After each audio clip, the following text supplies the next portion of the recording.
I want to continue with some other mistakes that are common in new games. Okay, I'm just going to bring them up now. So the first mistake I just want to mention is using the queen too much. So if you don't know, this lecture may be a little bit more of a lecture than actually seeing stuff on the chessboard. Using the queen too much. A lot of beginner games, they get their queen out and they try to do everything with the queen, and this is just a mistake. Your queen, your bishops, your knights, and your rooks. Don't let your queen try to do all the work. Okay, and then the next thing is attacking a one piece at a time. And I've always found this funny that people who maybe start to learn how to use the pieces, what they'll do is they'll get out maybe a bishop and try to attack with one bishop and lose it, and then they'll get out a knight and come down and try to work its way into the enemy side, and it will get captured. And I can't remember any time someone fought a war with just the air support, and that's how chess is. You got to think, they use them all to win. So you just can't use one piece. Then another thing is moving mostly just the pawns, and I see a lot of games that go like this. Or let me show you what I mean. It consists mostly of pawn moves, and you can't actually checkmate your king with just pawn moves. I see a lot of games that go like, the computer is going to try to play me, so they'll just start doing this. Just random pawn moves. Whoops. A lot of it is just pawn moves like this. You actually need to, your pieces are the ones that really, if you want to use that analogy, it's not exactly true, but think of it that way. So this is not how to play a game of chess. And then next thing, I want piece to learn how to move, and people can get very confused and lose chessmen this way because they're not looking at where the knight can move. So if you have a knight that's out, like let's say, remember I just moved, my example, I moved the knight here. Well, what you should do is immediately look at all the next squares the knight can move to, and the knight can actually move to here and here. So what you need to do is say, okay, hey, the knight can move to there and there. Do I have a piece that's there that's not protected? Nothing's protecting it. Okay, so you need to look, when a knight moves, you always want to look one move ahead. Where is it moving? Where can it move to after that? So, for example, let's say black moved, its knight to here. What white would want to do is say, okay, hey, where can this knight move? Well, it can move to here, here, here, here. Technically, it can move back and can move over to here. But, more likely, black is not going to move. It would immediately lose the knight. Here would lose the knight for a pawn, and here would lose the knight.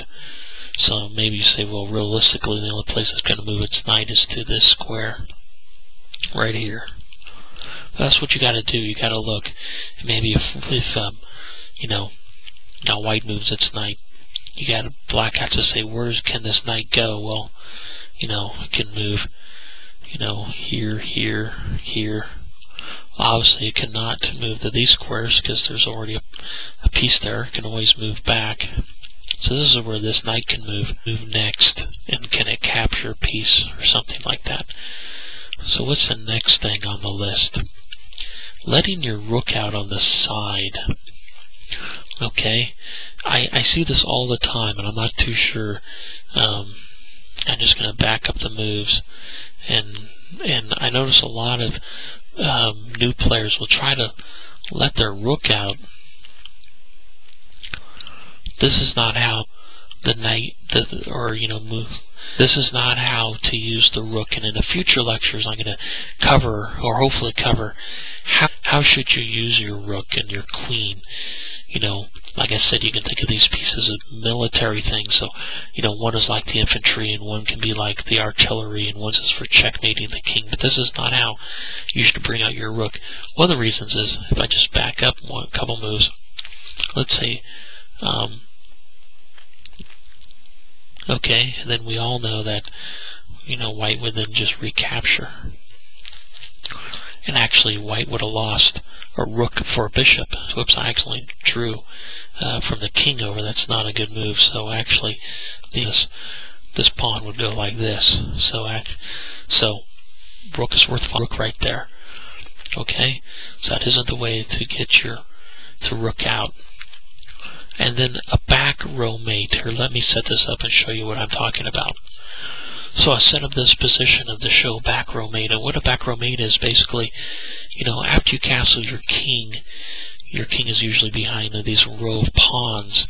What happens, though, is that the king is somewhat, I don't want to call it trapped, but if it becomes vulnerable to a back row mate, and sometimes this is called a backdoor mate, because let's say it was black's move. Well, black could just simply move the rook down to here, and then it would be covering, threatening to capture the king on the next move. The king, you must do something, but unfortunately the king cannot move any of these squares.